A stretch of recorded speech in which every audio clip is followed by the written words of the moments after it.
Arunachal Pradesh CM Pema ఖండూకు దేశ అత్యున్నత న్యాయస్థానం సుప్రీంకోర్టులో చుక్కెదురైంది. అధికార దుర్వినియోగానికి పాల్పడి కుటుంబ సభ్యులకు చెందిన కంపెనీలకు భారీ ఎత్తున ప్రభుత్వ కాంట్రాక్టులను కట్టబెట్టిన ఆరోపణలపై సీబీఐ ప్రాథమిక విచారణకు సుప్రీంకోర్టు స్పష్టమైన ఆదేశాలు జారీ చేసింది.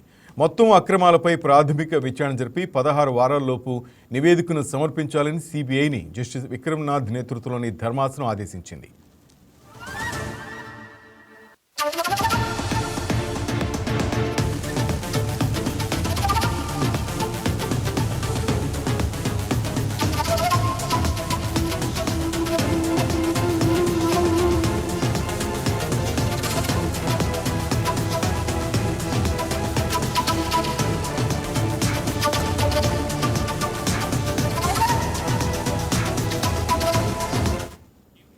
అలాగే విచారణకు సంబంధించిన ఎలాంటి రికార్డులు ధ్వంసం కాకుండా చూడాలని అరుణాచల్ ప్రదేశ్ ప్రభుత్వ ప్రధాన కార్యదర్శిని కోర్టు ఆదేశించింది. ఈ క్రమంలోనే గడిచిన 10 ఏళ్లలో ఖండు బంధువుల సంస్థలకు దక్కిన ప్రతి వర్క్ ఆర్డర్ను సీబీఐ క్షుణ్ణంగా పరిశీలించింది.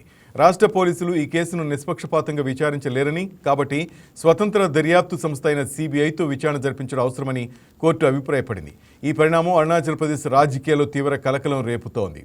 సీఎం పెమా ఖండూ తన భార్య, తల్లి, సోదరులకు చెందిన సంస్థలకు సుమారు 1,270 కోట్ల రూపాయల విలువైన పబ్లిక్ వర్క్స్ కాంట్రాక్టులను నిబంధనలకు విరుద్ధంగా కేటాయించారంటూ సీనియర్ అడ్వకేట్ ప్రశాంత్ భూషణ్ దాఖలు చేసిన పిటిషన్పై సుప్రీంకోర్టు ఈ నిర్ణయం తీసుకుంది. దీంతో 2015 నుంచి 2025 మధ్య కాలంలో జరిగిన వివిధ రకాల కాంట్రాక్టుల కేటాయింపులపై లోతైన విచారణ జరగాలని ధర్మాసనం పేర్కొంది.